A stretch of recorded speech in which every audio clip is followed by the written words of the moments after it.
Welcome, y'all. This is the day after Valentine's Day, and we are looking at an interesting discussion tonight. I've got two guests who I'll let introduce themselves here in a minute. So it'll be an interesting night. Stick with us. This is Spencer Keck with the Hillbilly Think Tank, and I'm coming at you live from Tunnel Hills here in Kentucky, where life, liberty, and the pursuit of happiness is what makes life worthwhile. And y'all, I got some folks here who have served this nation through growing the food that we eat. Also, one of them has been a sheriff's deputy, or maybe even the sheriff of the town. I'll let him talk about that. And another is going to be running for U.S. Senate. I'll let you guys introduce yourselves now, if you would. Tell us about your life. Well, I guess I'll go first then. I'm Ron Jones, located in a small town in Depoyer, Montana, up near the Glacier Park area, just off of the Blackfoot Reservation. Been retired now out of the ranching business 4 years, I guess. Just kind of aged out of it. I thought I'd get out and let some of the young guys do things. Like Spencer said, I spent about 10 years as sheriff's deputy in this area, just kind of paying some of the bills. This farming and ranching isn't always real lucrative. So anyhow, I did that for about 10 years to kind of get through some rough spots in the 80s. That's about it for me, I guess. Well, we're glad to have you, Ron. My name is Vincent Thompson. I'm running for U.S. Senate here in Kentucky. I live in a little town called Rineyville. It's in the northwestern part of Hardin County, raising beef cattle and goats. And Ron, you missed out on the surge of beef cattle prices that you're probably waiting for the last 10 years. They finally hit home, and they seem like they're settled in. They might stick around for a while. So, but I'm coming at you from San Antonio, Texas. I'm down here at the National Association of Conservation District group down in they represent us all across the nation and territories. I serve on the Kentucky board as the Area 3 director, and then I'm the chairman of the Hardin County Conservation District. So Vincent Thompson for U.S. Senate, Kentucky Distilled Solutions for a Stronger America. Amen. Now, guys, real quick, let's compare town sizes. Ron, tell us how big Depoyer is, which is up there, like you said, right near the Blackfeet Indian Reservation, right south of Canada, and right in the north central part of Montana. Yeah, kind of beautiful part of the world, I think. Anyhow, our little community here is about 50 people. Most of us are getting kind of gray-headed, but we got a few young guys here too. Nice little community. Vincent, Rineyville? So Rineyville, according to Google, has the population of about 3,039, and we're just pretty much become a suburb of Elizabethtown, which is the county seat of Hardin County. And we've got a couple of gas stations and a Dollar General and no stoplights, but we did finally get a roundabout a couple of years ago. So pretty small. We got a community school. It's one of the better ones in the county, and so that kind of keeps people situated there. We're situated pretty close to Fort Knox, so we get a lot of armed forces and retired veterans that are living in our community. And happy to have them. We got a little festival every year called Rineyville Days that people come down and watch everybody pull their tractors through, and just your kind of traditional small town in Kentucky. Well, this is the 15th day of my campaign to get off of my addiction to fascism. So I am looking for freedom from buying balderdash from a balding, bombastic billionaire named Jeff Bezos. And I have been 15 days successful, which is making me pretty happy.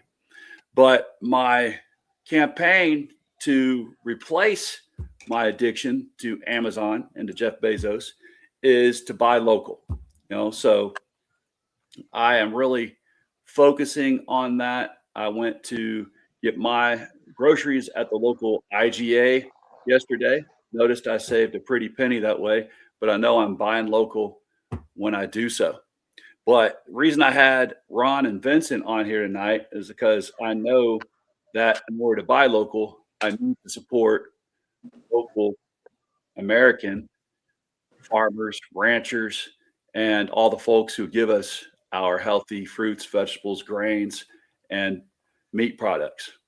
So one of the things that we've talked about before when Vincent and I have talked, and I know that Ron here knows all about it, is how do we grow healthy food and at the same time make sure that our farms don't go under.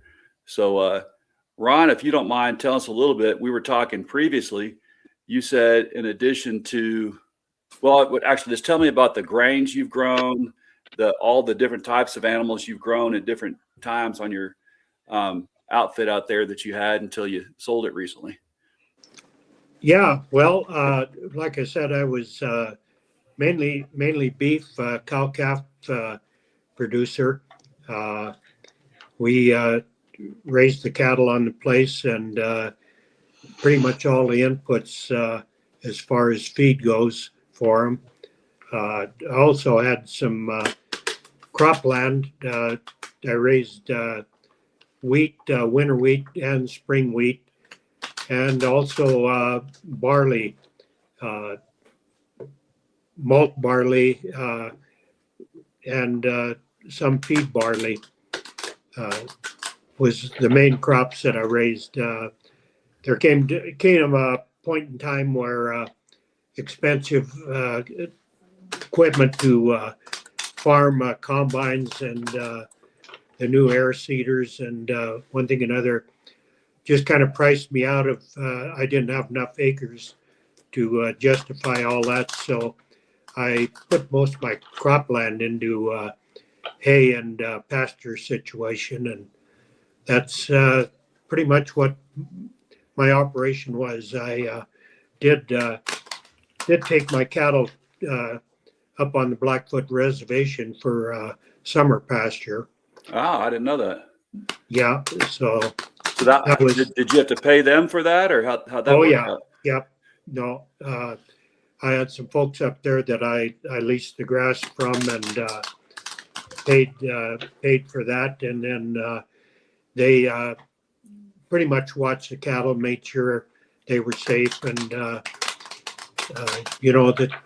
they had plenty of water and everything. So took care of my livestock just like I would have. I really appreciated working with them. So no cowboy Indian rivalry there. That's pretty awesome. Cowboy, not really. No Native American Yeah.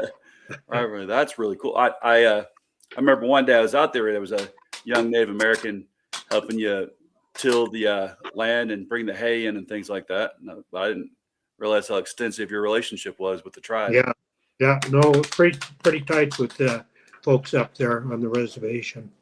Oh man, that's awesome. They're good folks. I felt the Blackfeet. Oh yeah. Really good folks. You bet. And Vincent, what's your personal history and your family history been with that? So I love the local food movement because I raise beef cattle and goats, and for the last few years, like me and Ron were talking about, the money has just not been there on cattle. I mean, it's been break even at best. So I ventured into doing direct to consumer marketing. For a time, I was selling some meat direct to some restaurants in Louisville until my wife got so sick, and I pulled back on it. So now we're mainly just focused on providing local beef grown in the county, and it lives its entire life in the county. And it for the last couple of times we've gone, the cows have never left the county, so it's as local as you can get. I try to source in feed products that are generated fairly locally. Some of the counties you can get around here. I try to source in feed products that are generated fairly. I'm getting some feedback. Sorry about that. That's all right. And so, so I love the push for local buying. I did want to kind of play the devil's advocate, because we're in a very fortunate situation where we are in Hardin County. We've got a a thriving farmers market in E-Town, Rineyville, Vine Grove, and I think even down further south, maybe in Sonora or Glendale, I can't remember. But across most of our state, like the only way to get stuff is either go down to the Dollar General, maybe to the Walmart and Amazon. Like they've proven that they can get stuff to us in a timely fashion. So I understand and I applaud everybody making that February pact where they're trying to get off these subscriptions that are making these billionaires richer. But for the vast majority of our state, those are the only way they can get their sustenance is through supporting billionaires, because Dollar General's everywhere.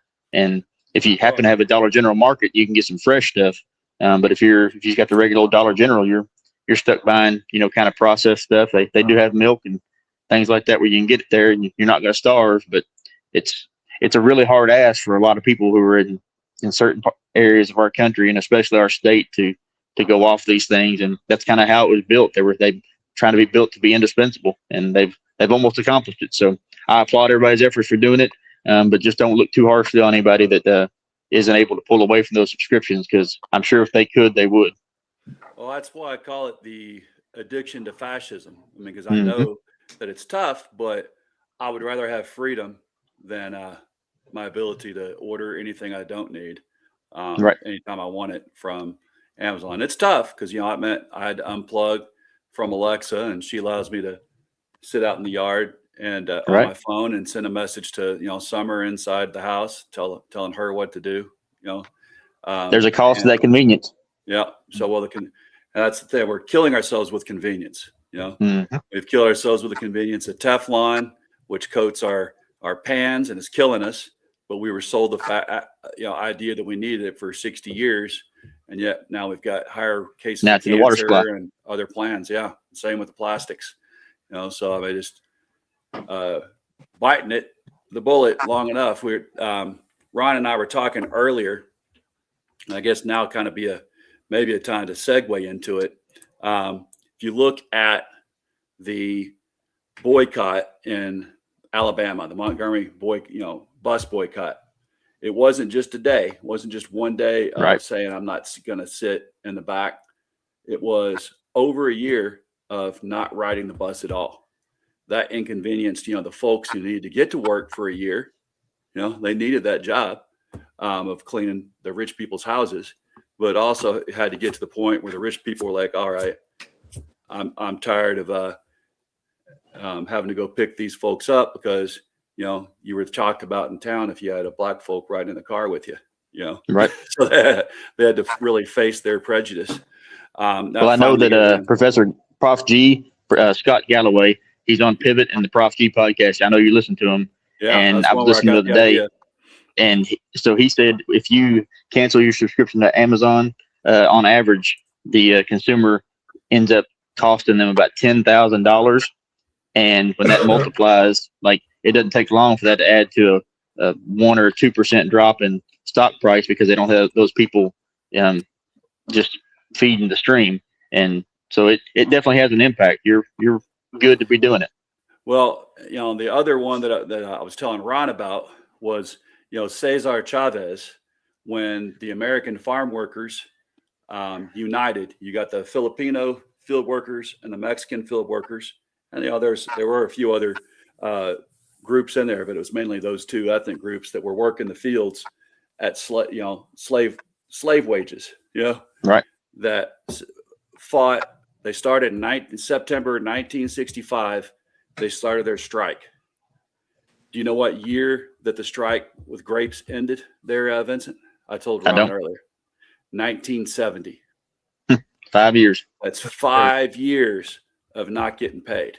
Now, one of the things that I find interesting is that the United Auto Workers, especially and mainly the Chevrolet auto workers, they heard about it, and the UAW decided that they were going to help out. So they pitched in a lot of their money, and they sent organizers down, that had experience in strikes and negotiations, and they helped them win that.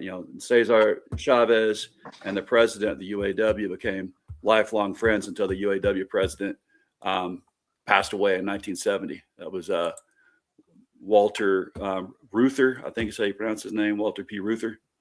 But that, it's got to be, I mean, that you talk about hurting, like, hey, a month hurting. Well, that's 5 years of hurting, 5 years of folks knowing, hey, we are never going to be treated better.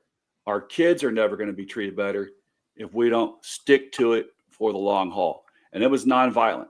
He was Cesar Chavez and the American farm workers, the leaders of that, they were the Martin Luther Kings of their group, and that's a lot of pain for a long time. But finally, folks wanted their table grapes and their wine, so they finally gave in. But It also took solidarity. It took folks who were completely unrelated to it, folks over in Detroit in Lansing and the other places, where they're making automobiles, saying, hey, we need to help out our brothers and sisters and the American farm workers, send them money so they can have some food on the table and stick it out for the long run. They did a 300-mile march from, all the way to Sacramento to the Capitol during that period to show what they were going through, get the attention out there. But that's realizing, hey, it might hurt me. I might be poor, but my kids will be poor if I don't take a hit now, and go through the pain now. And that's where we're at. If we really want to keep our American dream, our American democracy, we can't say, oh, it hurts too much to get rid of fascism. Oh, it hurts too much for me to push back against the fascists. They're counting on it. They're counting on the poor not being able to do shit about it and taking the lumps like we've done for years and years and years. And, a lot of people, they voted for this regime because they thought, hey, neither party's doing anything for me. So let's burn the whole system down. Yep. Well, I said that back when Bernie was running, because I was telling people all across the state, I said, people want change and they don't care how it comes about. They want it to happen. And I was trying to promote the change that Bernie was talking about, kind of going back a little bit and resetting some of the standards that we have. And because of, both parties interfering with everything to do with the elections, like Hillary was the chosen candidate, and then Trump became the chosen candidate because they just couldn't ignore him. And then Trump just did what he does best, and just floods the zone with everything he can, and he just was following an old playbook to get there, and he succeeded in doing it. So and so the deal is, do we want people who want to burn the system down? They understand our Constitution was written so we don't have to have another bloody revolution. We don't have to have another civil war. We've chosen once before to have a civil war, even though we have a Constitution that's written to be able to make the changes we need. But they didn't want to make the change for the civil rights of the slaves, so they just chose to go violent instead. Well, the violence of the French Revolution, which is what we could push ourselves to, that got a lot of innocent people that were not part of the aristocracy, just because they were associated as workers or even friends. They were killed too. We don't need to get to that point. We need to save ourselves from the bloodshed and just put the pain in the pocketbook of these oligarchs. Yeah, it's going to hurt our pocketbook, but it's not going to hurt as much as a violent civil war would. And that's what I want to avoid. It's possible, but it's not possible if we're saying, hey, we can't go to the trouble and the discomfort of getting off of Amazon for however long it takes. What do you think, Ron? Well, I was just going to say, I'm a little bit ahead of you guys on the Amazon thing. I haven't. I don't think I've ever ordered anything off of Amazon. So, and Ron's out there in the middle of nowhere. I'm a real believer in doing business with your local outlets, grocery stores, auto mechanics, whatever it might be. They're working hard. They're doing a good job, and yeah, I believe in trading locally as much as you can. You know, I met Ron because I was out hunting. I was trying to head up to the was that called the Northern Front? Is that what it is there? It's west, West. Yeah, along the mountain front. Yeah, the mountain front there. Was that the Continental Front? What do you call that mountain front there? It's the Continental Divide. Yeah, the Continental Divide. We call it the Front Range. Front Range, right? Yep. So I was heading towards the Front Range, and from DePure to the Front Range is what, a 30-mile or 20-mile gravel road? 18 miles to the dam up there. Yeah, yeah. So I was driving down that 18-mile gravel road when I had a blowout in my pickup, and OnStar sent a tow truck out, but I had to get some air in my spare, to make it wherever I need to go after that. And I go to his local wonderful bar and grill, the only restaurant in town, right? Buffalo Joe's. Yeah. And asked somebody, asked there if they knew anybody could do it. And Ron, who lived right next door, is like, I've got a compressor. I'll help you. What did we talk for 2 or 3 hours there, Ron, about life and politics and my time in the military, your time as a sheriff and it's rancher, farmer. Yeah. But I mean, he's truly out in the middle of nowhere. A beautiful country, God's country, but he's very, very far from it all and yet still buying local. Yeah. Our closest grocery store is 30 miles, but so we have a Walmart, the Sam's Club in Great Falls, but boy, we don't hardly ever get there. Well, we get to Great Falls, but don't take advantage of the shopping there. Yeah, because you keep it local. And that's what it's about. And, we need to look folks like you, Vincent, and I'm going to, I'll be talking to you about it offline. Need to buy some local beef, and I'm going to look for a local hog, split it with, I got a teacher I work with. We want to start, buying basically local animals, get them slaughtered and, split them. That way we know we're going to help the local folks out. And that's, in my opinion, what we got to think about, which brings me to our next point. Buy local, but then what can we do ourselves? What is this urban farming thing that you've been telling me about once I told you that I'm on my, slightly less than an acre that I got backyard chickens, I've got honeybees, I'm trying to grow as many vegetables and things as I can in my garden. Just got to get better at it. But you called that urban farming. What else does that mean when you talk about urban farming?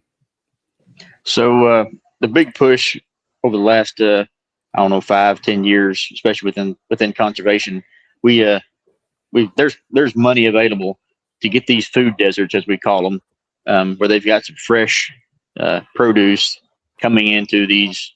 Typically, it's kind of fall on inner city places where the food desert's been existing for years, and it's just been overlooked by whoever was supposed to be looking at it.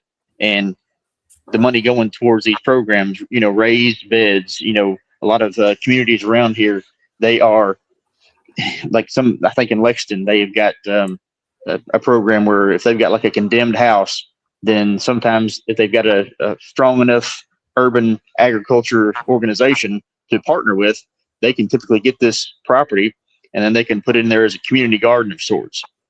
So I know you and I were talking about this. This is kind of the push that was going on maybe just before Roosevelt and then during Roosevelt, where getting individuals where they could provide their own income and also provide their own food. And they're the new small farmer.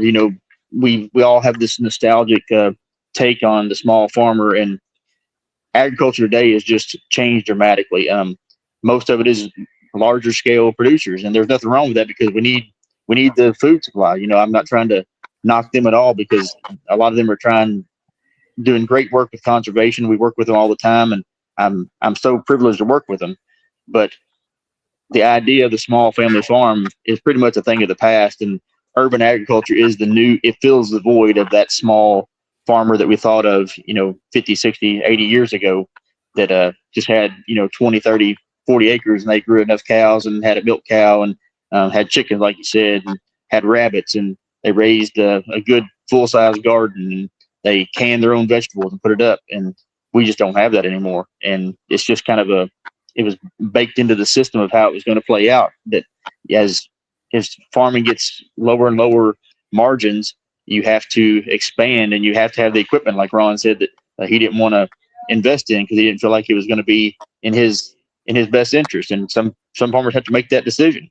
But isn't that a lot of what's killing farms today? Is this continual John Deere, Case, all these, they build newer, larger stuff, make everyone think they have to have it, and yet it makes the job easier. But then you end up going, your farm, you owe your farm to that loan that you get for that, and then if you can't pay for it, you lose it.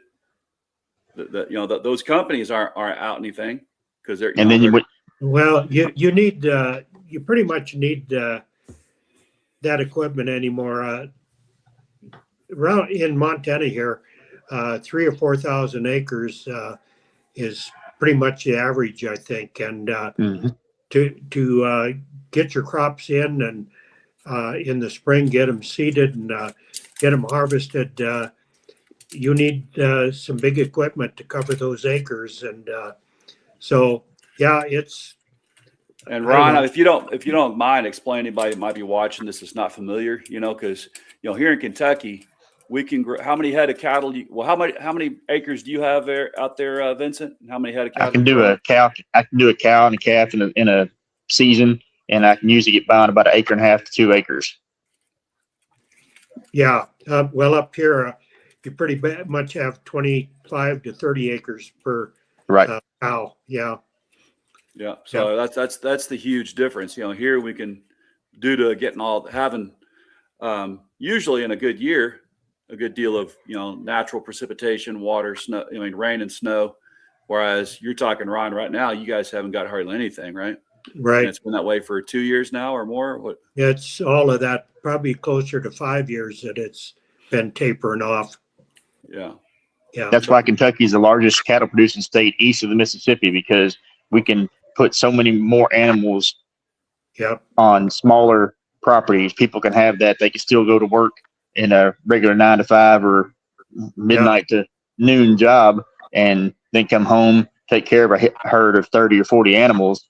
And it's just, it plays well with the system that we've got, and the fortune that we have for being in this state where we can produce it so well, and we've got the right soils and the right grasses and the right people working on it, the right agronomists and conservation people and government employees within RCS to maximize that out of it. Yeah, exactly.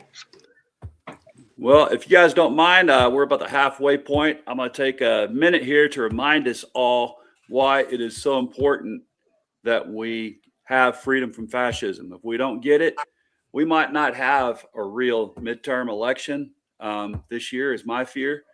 And Vincent and I might just be spinning our wheels for nothing. For naught. They're trying their best. So here we go. It's a reminder.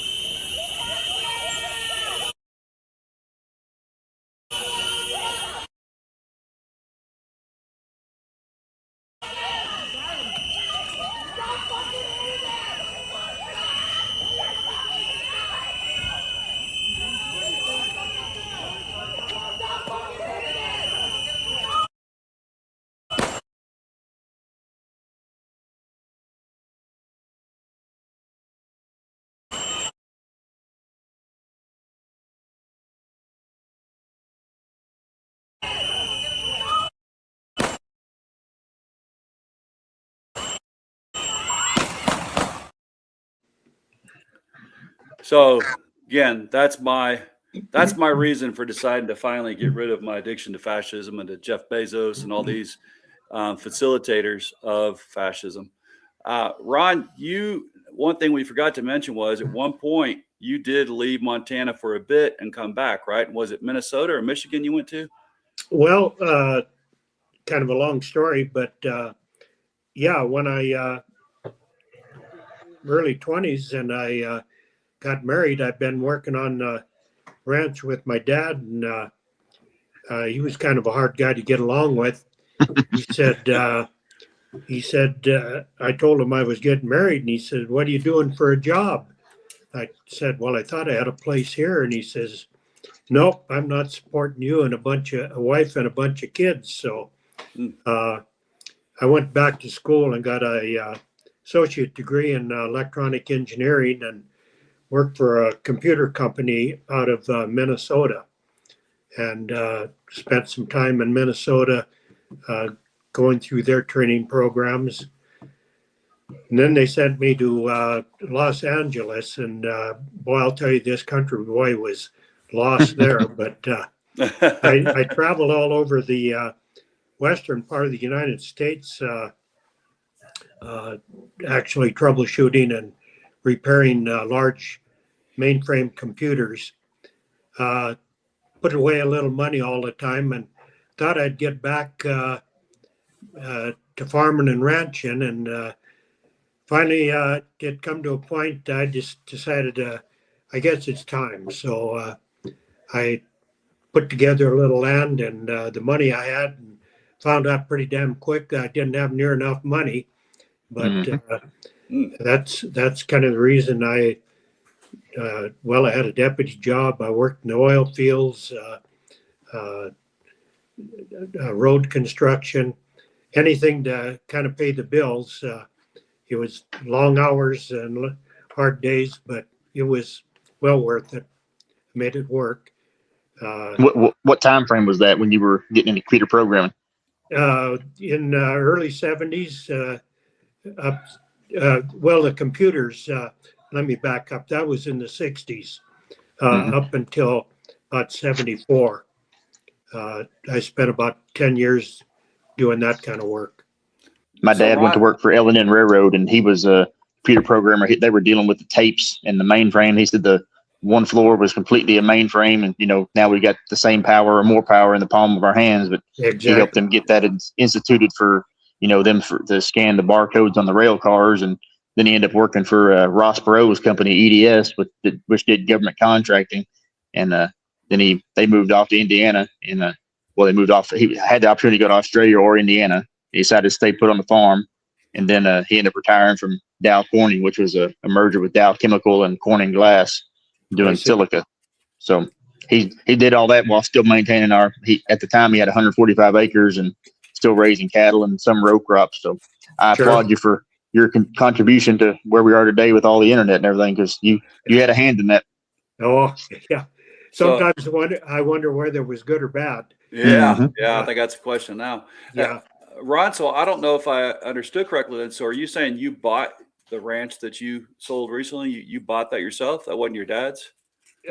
No, it wasn't. I finally, after 30 some years, I finally inherited the place along with my brother and two sisters. So we divided it up. I bought them out, and then I had my own land besides. But oh wow, yeah. Okay, so you weren't really exactly a legacy farmer. You had to buy your own first, and then got bought out the family stuff, man. Yeah. And there's just no way for anybody, any young farmer, any young person to do that nowadays. The price of land, the price of equipment, and it's just, you have to either inherit it or find somebody that's ready to hand it over and let you become the new proprietor, per se.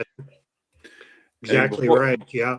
I'll quickly interrupt this. I want to say hello to Ding Black we have on here. Hi, Ding. Hello, Ding. So that I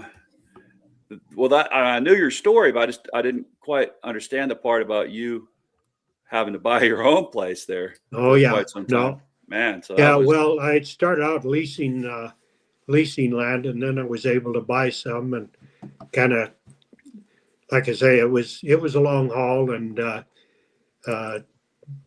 we never went without. There was times we didn't have a lot of money, but I always paid my bills, and like I say, we got by. Everybody was fed and had clothing, and we made the best of what we had. But no, it worked out good. I I was able to sell a small piece of the land, 640 acres, that didn't really fit in with the rest of the place, and sold that. That's my retirement. When you're working a ranch, a lot of times you don't have money to put away for retirement, so uh, that's how I'm able to be retired. And kids, they got part of the place, part of the old home place now, and uh, doing pretty good. But my daughter and her husband are on the place, and they both have outside jobs too, because it's still tough to make everything work. Why didn't that 640 acres fit in with your long range plan? What was the difference in that property? Well, it was just one of those things that not very often that a piece of ground came up that was available at that time, and I was able to get a hold of it. It was close to the rest of the land, but anyhow, it was just a situation where I had to have some retirement money, and You need some capital, right? yeah.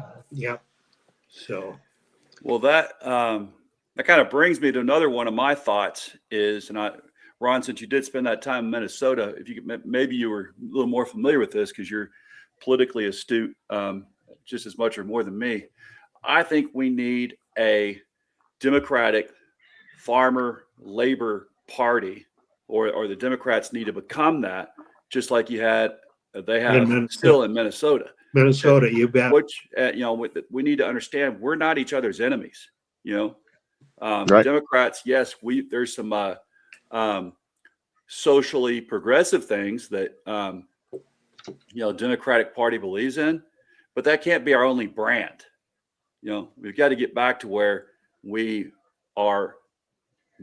Our key focus is labor, paying enough for folks to have a living wage, and also you shouldn't have to sell off something you've worked so hard for all your life just so you can retire and not go into poverty. And that was kind of what Social Security was initially started for, because at the time we still had small farmers, and we'd just come through the Great Depression, and there was already recognition that you had to have something in place for this aging population to where they weren't just left destitute and either thrown to the wolves, or their kids had to bear the burden. And, a lot of countries in the world do have that respect for their elders, and we all should. And, anybody that does that and is a caretaker for their parents, I mean, that's one of the noblest callings you can take on. And That's what Social Security was supposed to be in place for. And they've just done such a horrible job of managing the system. And now they're finding ways to edge into it and start pulling that out of there. And once upon a time, our factories were taking care of people with pensions. Well, now everything's based on the stock market.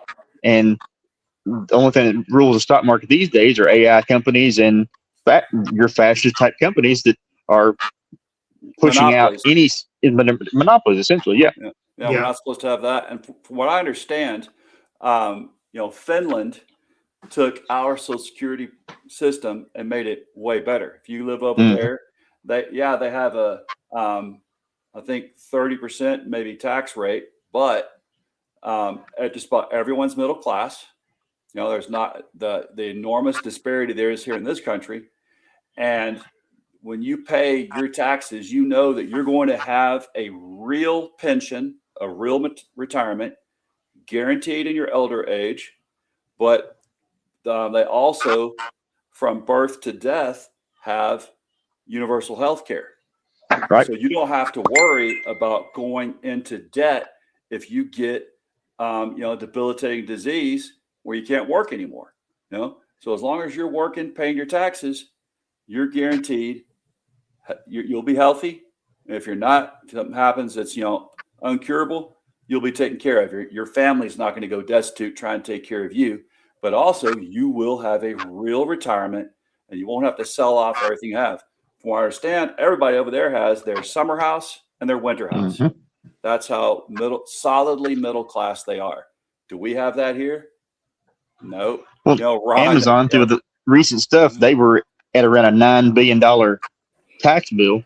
And because of the recent cuts to it for the upper 0.01% or whatever percentage you want to put onto it, they are now down to about 1.9 billion, which is a lot of money. But there's $7 billion missing there from any type of line item that our government should be putting towards these types of things. Yeah. And just to give these people more tax breaks when there are, like, when they move into Kentucky, like they get a tax break when they move into a city. Bullitt County's covered with Amazon facilities. Up around Newport and Cincinnati is covered with them. They came there because of Kentucky's, lacking tax policy. And there's budget shortfalls across the state right now, across the nation, but across the state, because that's where I've been focusing my brain on the numbers.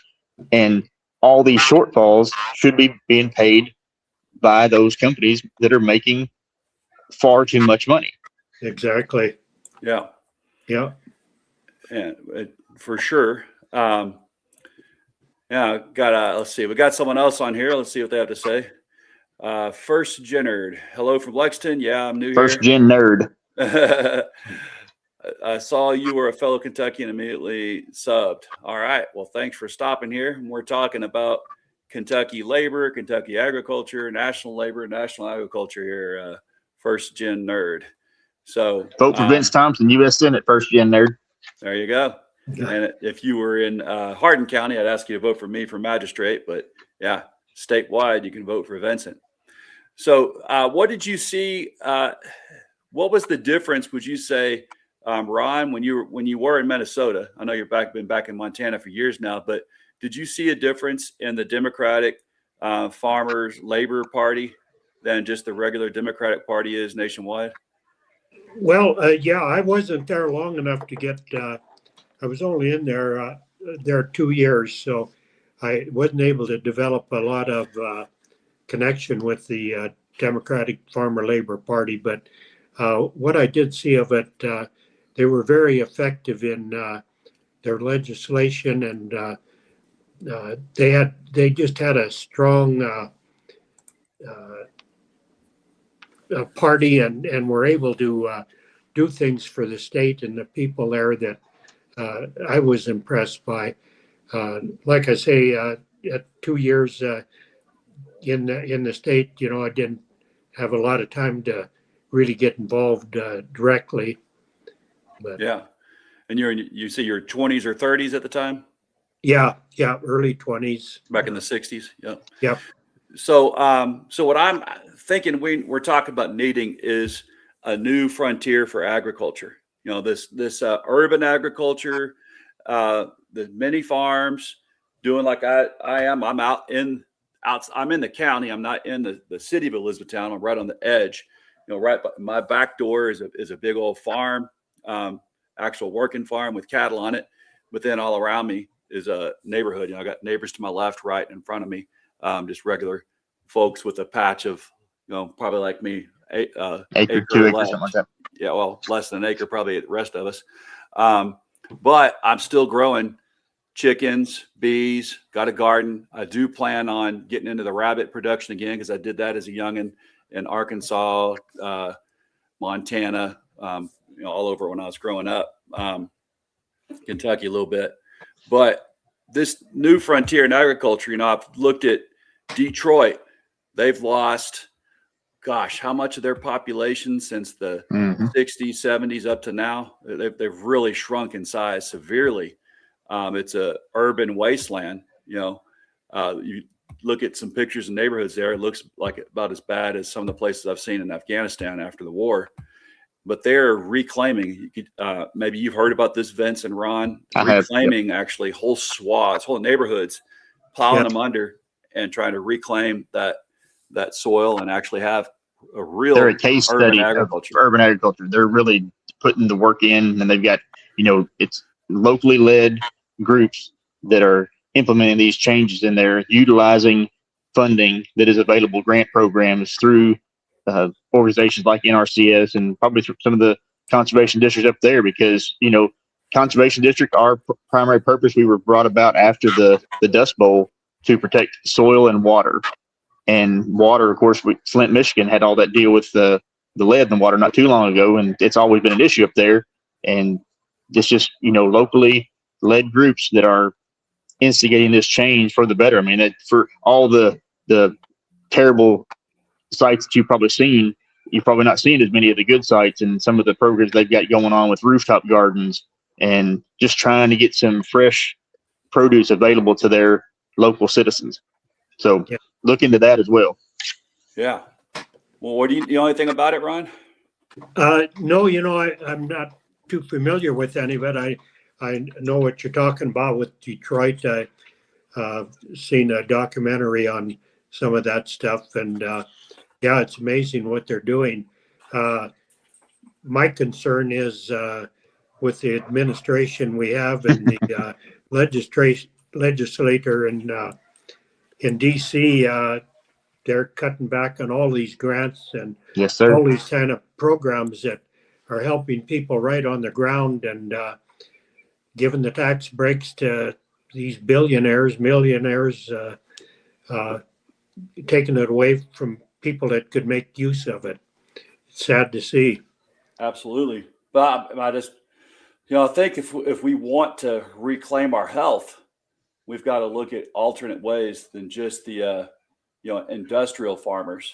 We got to find your local folks like Vincent and other local farmers where you can buy direct, say, hey, I want to buy a whole hog. I want to buy a whole cow, chickens, whatever, have them slaughtered. And you can, go in find another family or two that would be interested in splitting those animals with you, but you can get them packaged and know what you're buying, and you're going to be buying local. You'll get that freedom from fascism, but you're not going to be. Yeah.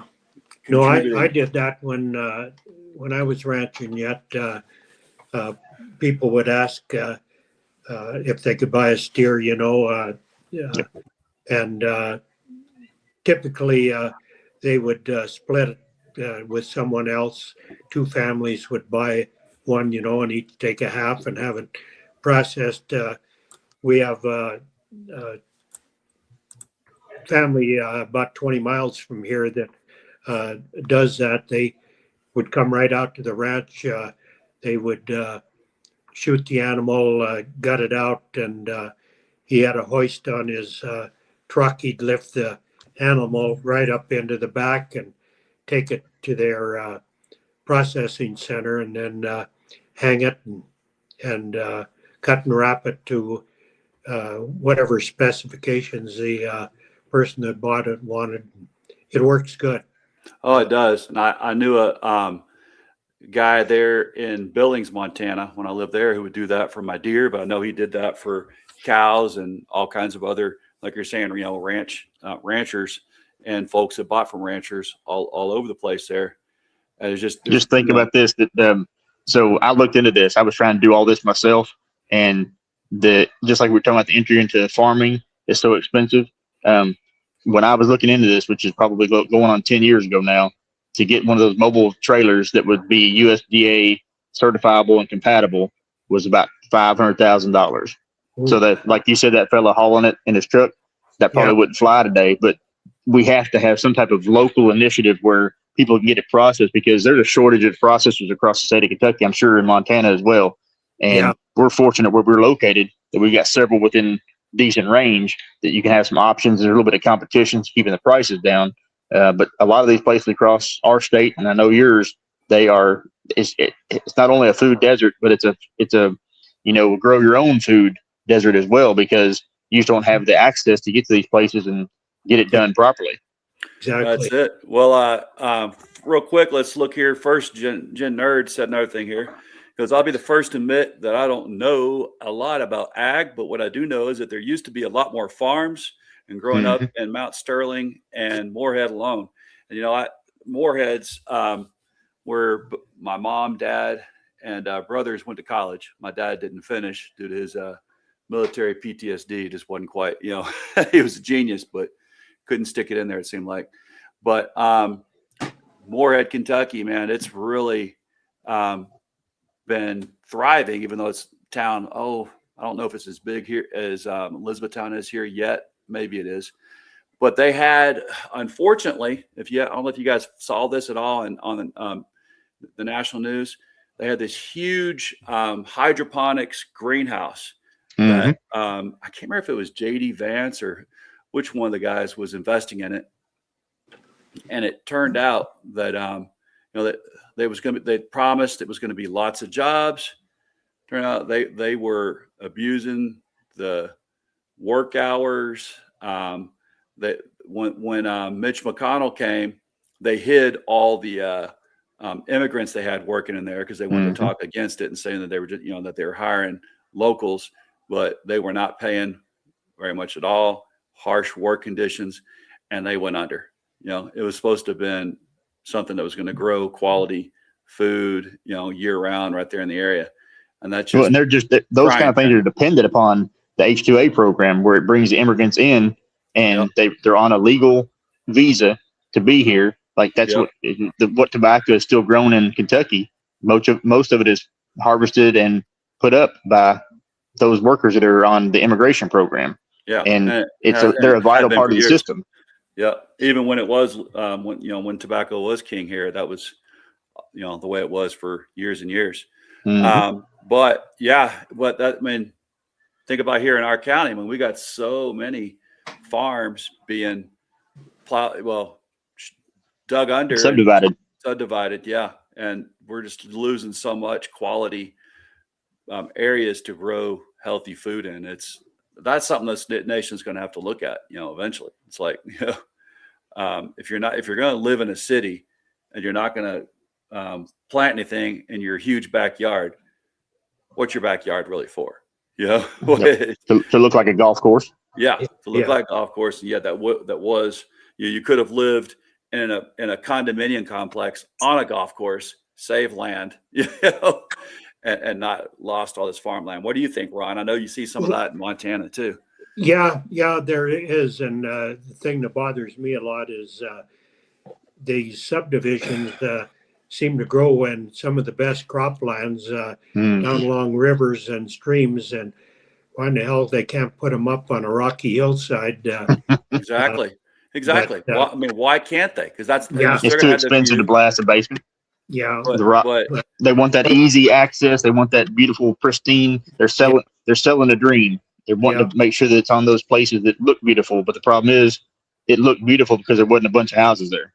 Yeah, exactly. Anyhow, I would sure like to see it, and I don't know how it will ever happen, but go back to more of the family farm situation where there's a family and they can make a good living on the land, and it's not only good for that family, but the communities grow. Right now, you look in Montana, you can look around and farms are getting bigger and less people on the farms to operate them with bigger equipment. The communities, stores close, schools close. It's tough on these small communities with these bigger operations. Now I'm going to take a brief break here one more time, and then we'll come back with some closing thoughts if we could. I want us to talk about, if we could, The Unsettling of America by Wendell Berry. I know you've read that before, Ron. I think I sent you a copy of it. Oh, yeah. I read it. We'll come back and talk about it. Let's take a brief little break here. Right back at us. This one will be a little more pleasant than the last one. Casper? She disappeared, huh, Casper? Oh, my goodness. Yeah, little man. Did she disappear? Oh my gosh.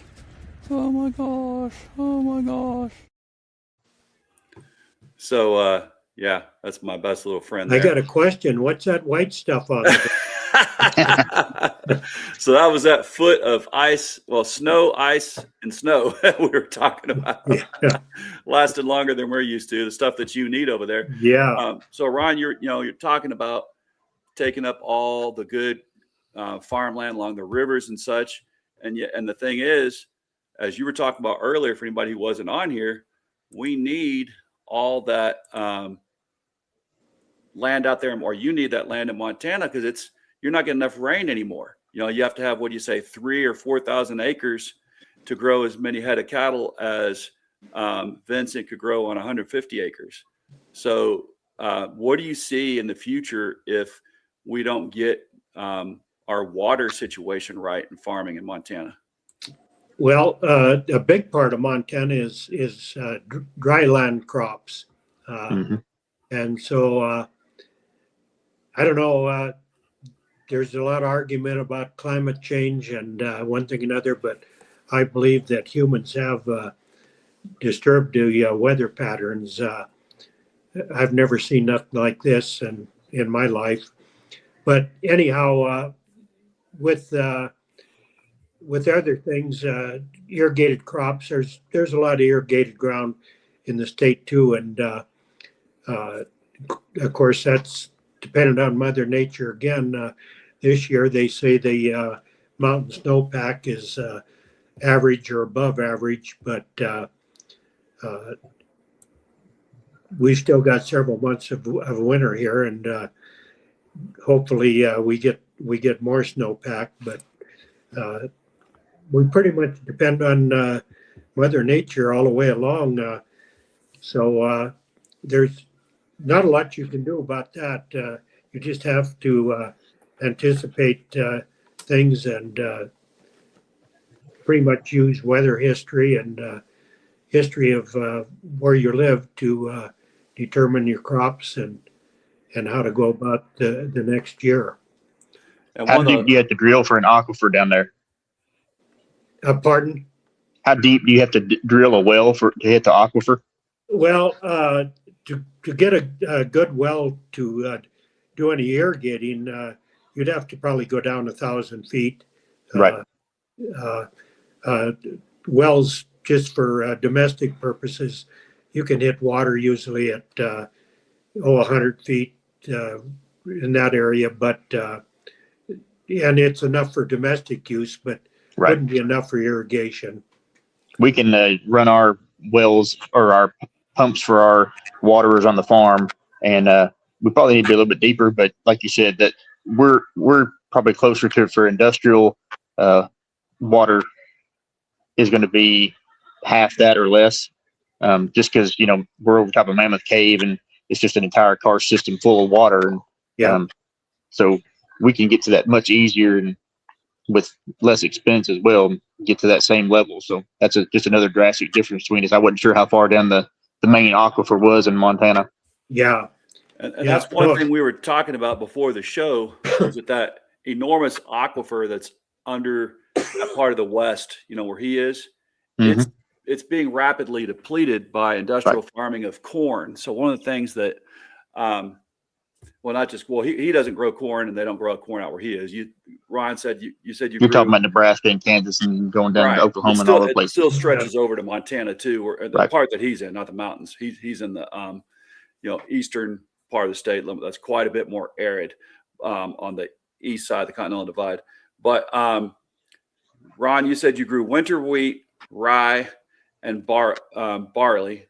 Right? Some of that barley was feed barley and also the malt barley. So a lot of your barley probably went into my favorite bourbons here in Kentucky. I wouldn't doubt it. Yeah. And we just for some reason can't grow that here in Kentucky. We can grow wheat for our bourbon. We can grow some of the rye, but not the we can grow barley pretty well, but the problem is there's no government incentive to do that, because a lot of your programs they reimburse you for your staple crops, which is kind of where we focused all of our areas in the U.S. after World War II, and other countries across the world invested in like vegetables and places like that. Well, I was explaining to Spencer earlier, malt barley. Malters want a barley, a variety that sprouts easily. And so I'm thinking that might be a detriment to your area where you get more rain. Here we get the crop growing and up, and we're not really getting a lot of rain towards the seed production part of that plant, so it's not sprouting. And I'm thinking Right. back in your area, you get enough moisture, it's going to sprout before it's harvested, and that makes it not viable for brewing anyhow. Well, And so I could because be of our wrong climate there, in the Vincent. summertime, Yeah, and I could be wrong. I think because I know it was either rye or barley. I've talked to some of the distillers here, and they said they just can't grow it. They have to get it out in the West. It's like from South Dakota, the reason Nebraska, that you and the Montana. older bourbons, like if you get an old bottle of bourbon, why people like it so much is because it really does follow on the Kentucky tradition of using what we had here. Because if you were to grow those crops in the summertime, then you could get that, like you said before, the seed gets into it before it gets in the milk stage. You could get it off there and then put it into the bourbon, and that's why there's a drastic difference between bourbon produced over the last 50 years over the last 150 years. I see. Now, Makes sense. back to what you're saying though about when we switched over. What year was that? You said when we went to being grain intensive versus vegetable intensive. So after World War II, you had all these programs coming into place to focus on key areas of food production in countries across the world. So that was all part of, NATO and the UN and all that. They were putting these programs out across the world. The U.S. focused more on a grain intensive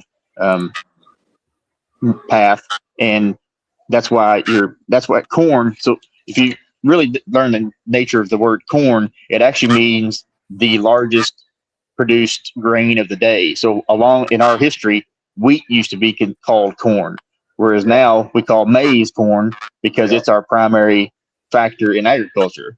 But corn and then soybeans came along in the late 70s, early 80s, and became another option so that they could at least have some type of rotation in their crop.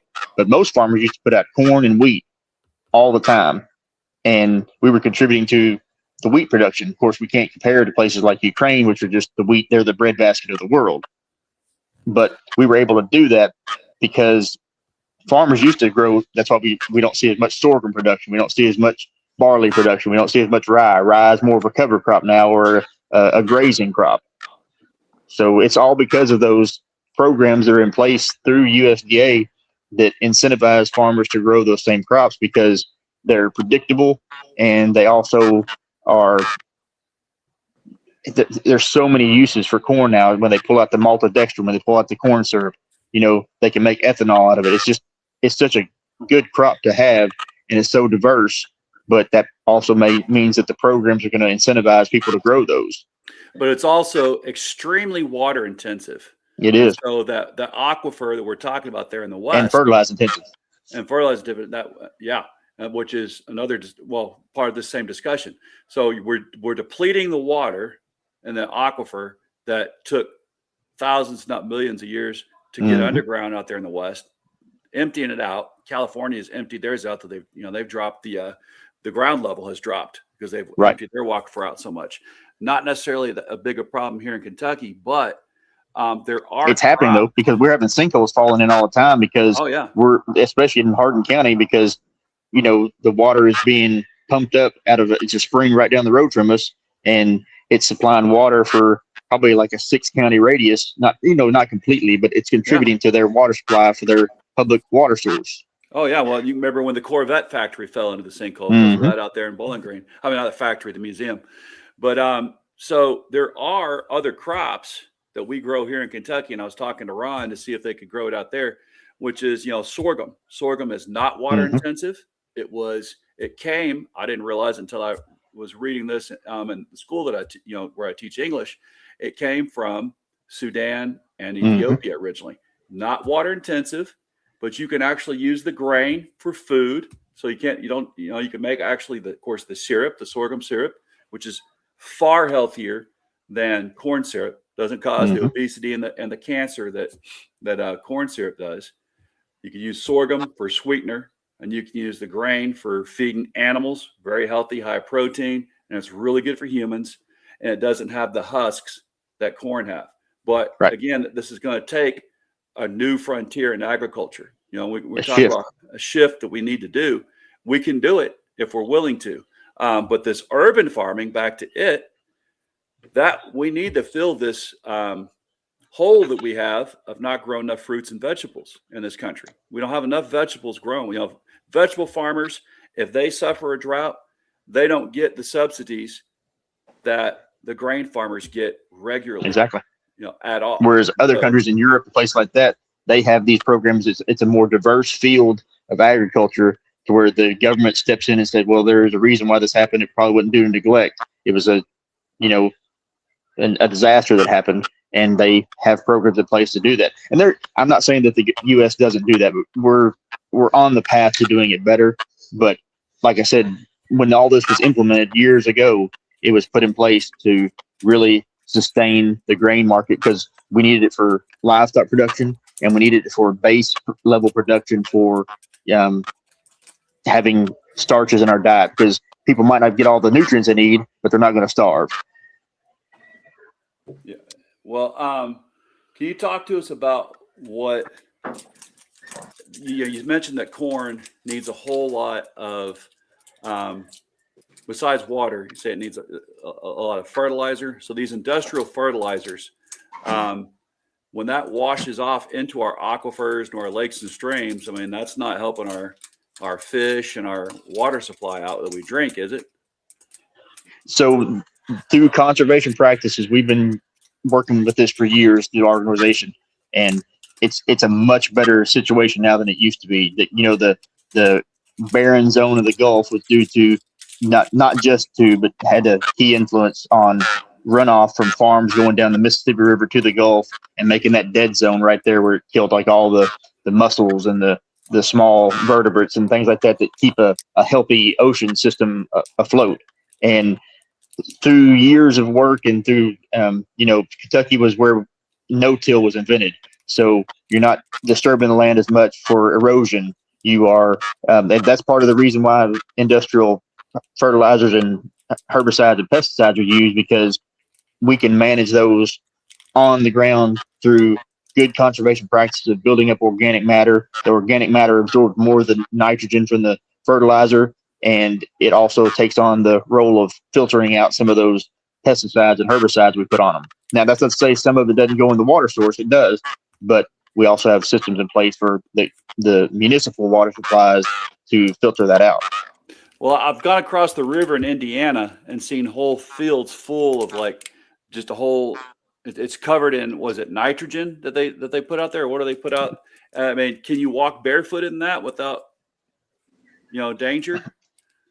We put direct nitrogen on our sweet corn in our garden, and you don't want to you want to wash it off, but it's concentrated. And the other thing about that is a lot of that stuff comes from here's another thing where we're playing into fascism, because a lot of our stuff, those chemical fertilizers and uric acid, they're all shipped over from Russia, because they have lax regulations on producing that stuff, and they bring it over here. So we were helping the conflict in Ukraine on the Russia side just by being purchasers of all those products. But you got more farmers leaning into things like organic stuff, where you have the chicken houses, the turkey houses, where they can put on natural fertilizer. And, it smells a lot worse and it's a little bit messier, but the farms that use it. Yeah. Because my free range chickens, man, they're making my backyard, once it's time for me to, put the crops in, so much healthier. The grass is better where I'm not gardening. And Ron, you were talking about the fact that they're doing regenerative farming in Montana now, right? Growing crops to put that natural nitrogen in from the cover crops and such. Yeah.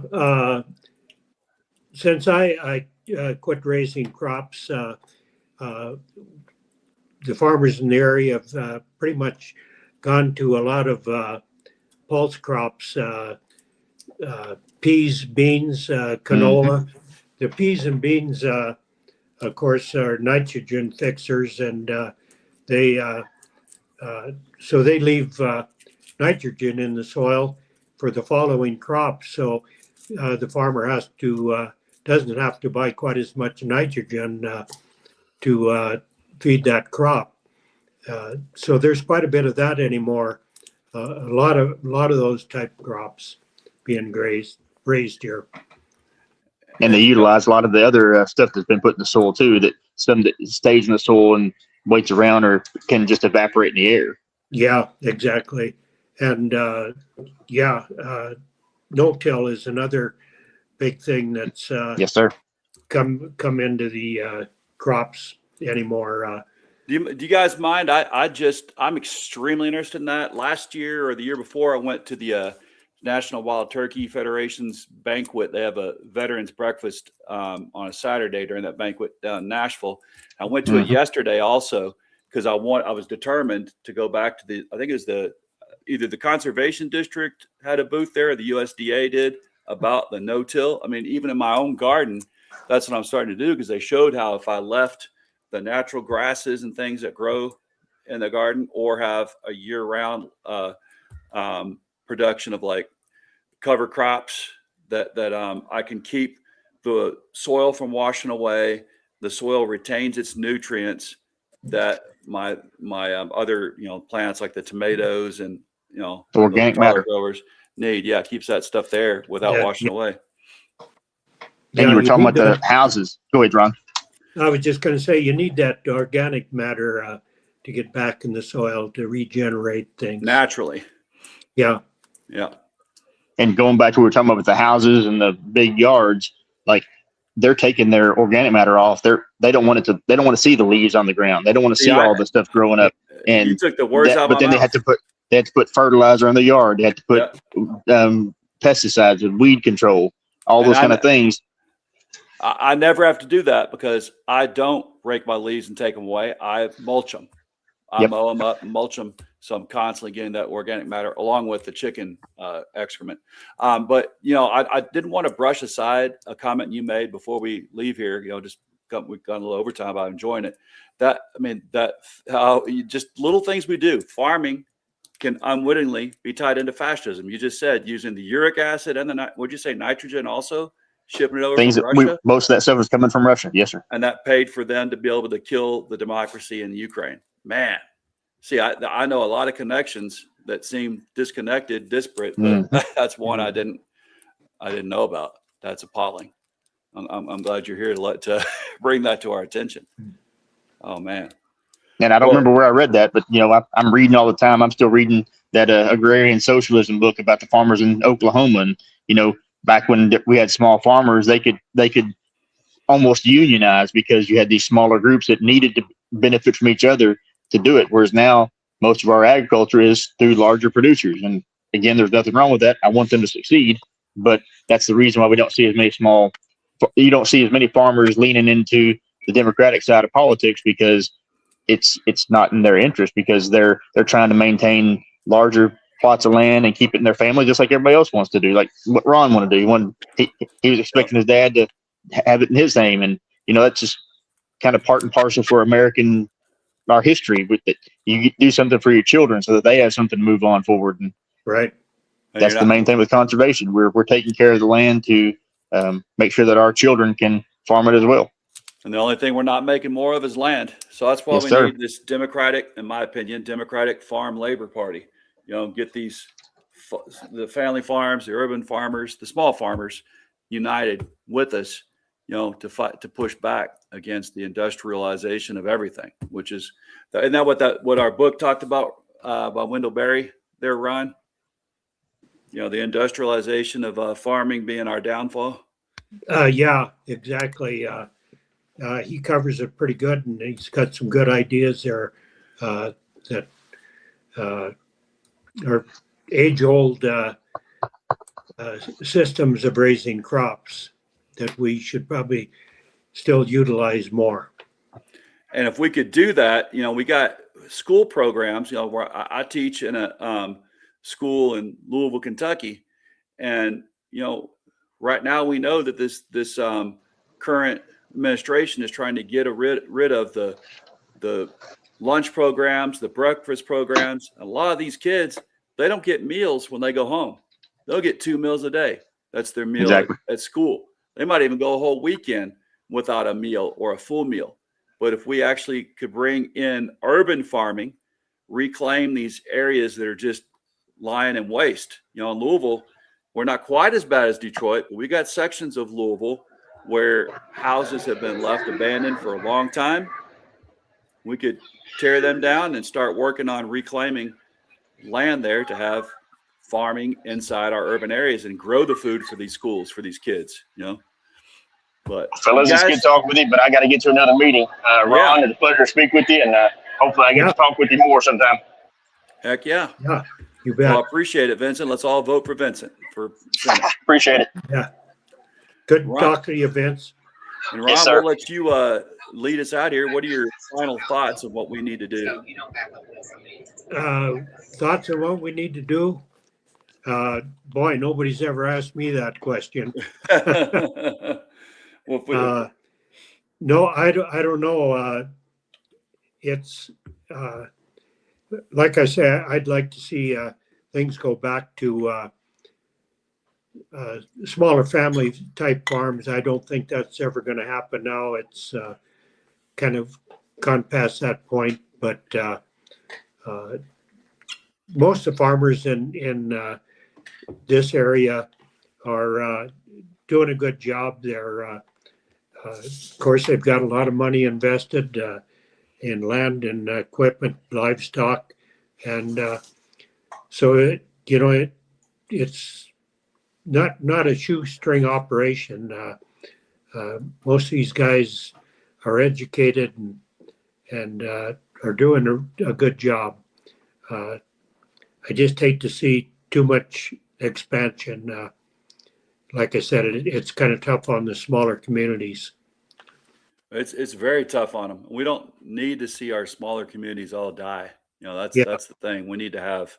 That's why, again, I believe we need a wider base in the Democratic Party. We don't need just to be a niche just for social programs and social. I believe in all the social rights. Hardcore believer in it.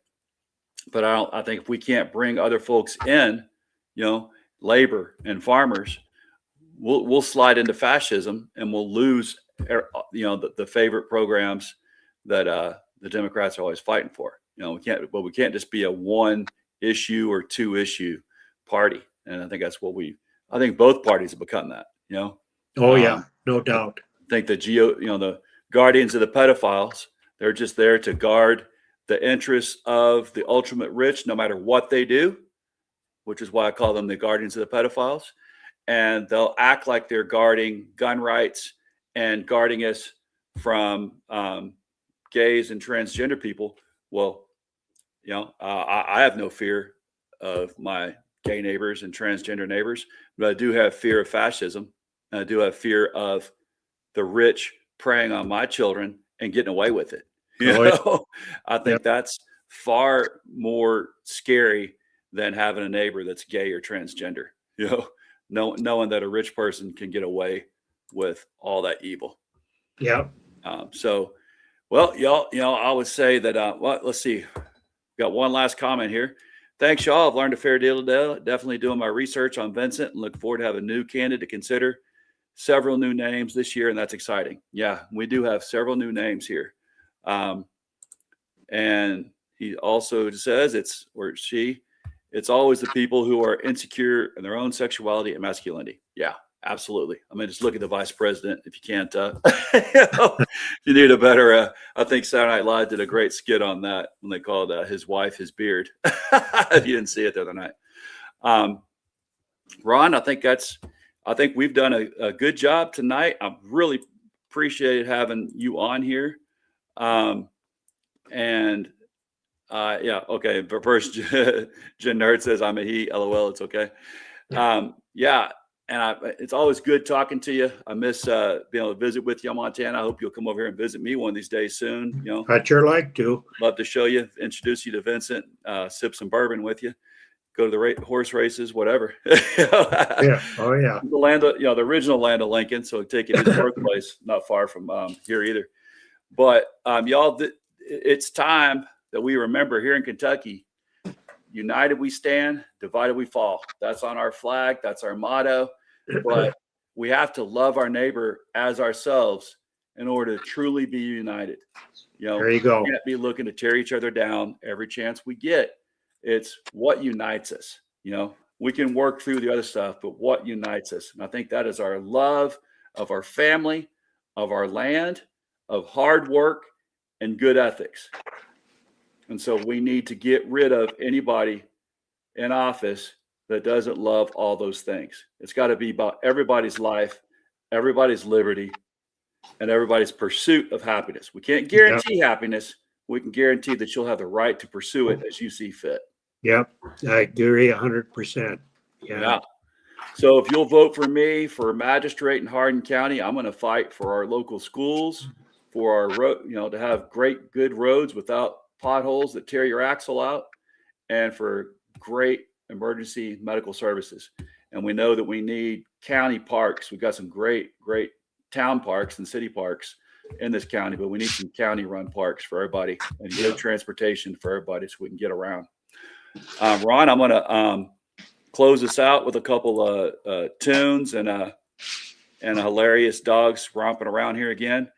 First, Jannard, good to see you on here. I try to get on here about 6 o'clock every night, but sometimes it's a hit or miss. Sometimes it's earlier, sometimes it's later. Tonight it was earlier. All right, Ron, hug your wife for me and tell your grandsons that I'd love to come out there and go hunting with them again if I ever get a chance, if they'll have me. Looking forward to it, I'm sure. Heck yeah. I finally got a whitetail this year, but it was a doe. But I got some good meat in the refrigerator, but got to get out there and get some more bucks with you, with them. Yeah, you bet. All right. So I'll you stay on there for a second. I'll chat with you, see what you think. Be right back. Okay.